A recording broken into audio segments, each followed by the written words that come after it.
মশাবাহিত রোগ ডেঙ্গু আবার উদ্বেগ বাড়াচ্ছে। চলতি বছরের প্রথম 6 মাসে আক্রান্ত হয়েছেন 6,000-এর বেশি মানুষ, প্রাণ হারিয়েছেন 18 জন।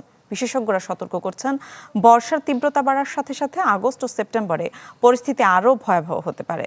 আশিকিন প্রিন্সের রিপোর্ট।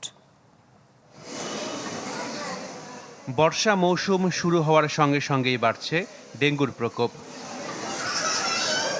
স্বাস্থ্য অধিদপ্তরের তথ্য অনুযায়ী চলতি বছরের প্রথম 6 মাসে ডেঙ্গুতে আক্রান্ত হয়েছেন 6,104 জন, মারা গেছেন 18 জন। তবে গেল বছর প্রথম 6 মাসে আক্রান্তের সংখ্যা ছিল 10,296 জন, আর মৃত্যু হয়েছিল 42 জনের।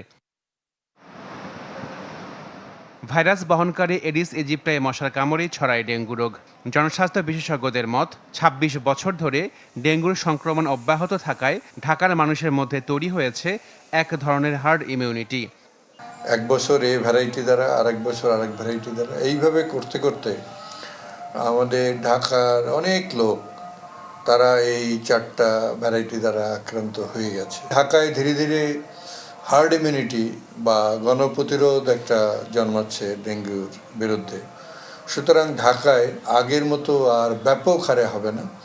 ঢাকায় এখন যেটা হবে, 2 ধরনের লোকের হবে। একটা হলো নতুন যারা জন্ম নিচ্ছে, এই শিশুদের মধ্যে হবে। আর ঢাকার বাইরে থেকে যদি কেউ আবার এসে বসবাস শুরু করে, তারা থাকবে। তবে এডিস মশা নিয়ে কাজ করা গবেষকদের শঙ্কা, আগস্ট এবং সেপ্টেম্বর মাসে ভয়াবহ আকার ধারণ করতে পারে ডেঙ্গুর সংক্রমণ। ডেঙ্গু আগস্ট এবং সেপ্টেম্বরে বেশ ভয়াবহ হতে পারে বেশ কয়েকটি জেলাতে, বিশেষ করে ঢাকা। হিউস্টনে রকিং টেস্টি, সীমানা ছাড়াও নিজেকে হারাও। চট্টগ্রাম বিভাগের বেশ কয়েকটি জেলা, বরিশাল বিভাগের বেশ কয়েকটি জেলা, মাদারীপুর, বাগেরহাট, ময়মনসিংহ, চাঁদপুর, গাজীপুর, মানিকগঞ্জ, নরসিংদী, এই কয়েকটি জেলাতে বেশ ব্যাপক আকারে ডেঙ্গু হতে পারে।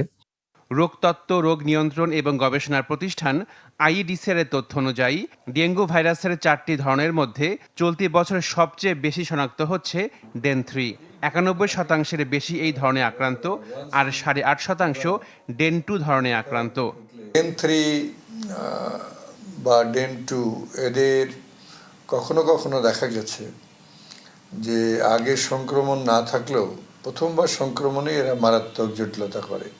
সেই হিসেবে ডেন 3 একটু জটিল, কিন্তু এটা অনেক বেশি কিছু ফারাক নেই। ডেঙ্গু যে কোনো টাইপ দ্বারা হোক না কেন, তার ঝুঁকি আছে। বিশেষজ্ঞদের মত, ডেঙ্গু নিয়ন্ত্রণে শুধু শহর নয়, এডিস মশার প্রজনন স্থল ধ্বংসে উদ্যোগ নিতে হবে গ্রাম পর্যন্ত। Ashikin Prince, channel 24, Dhaka.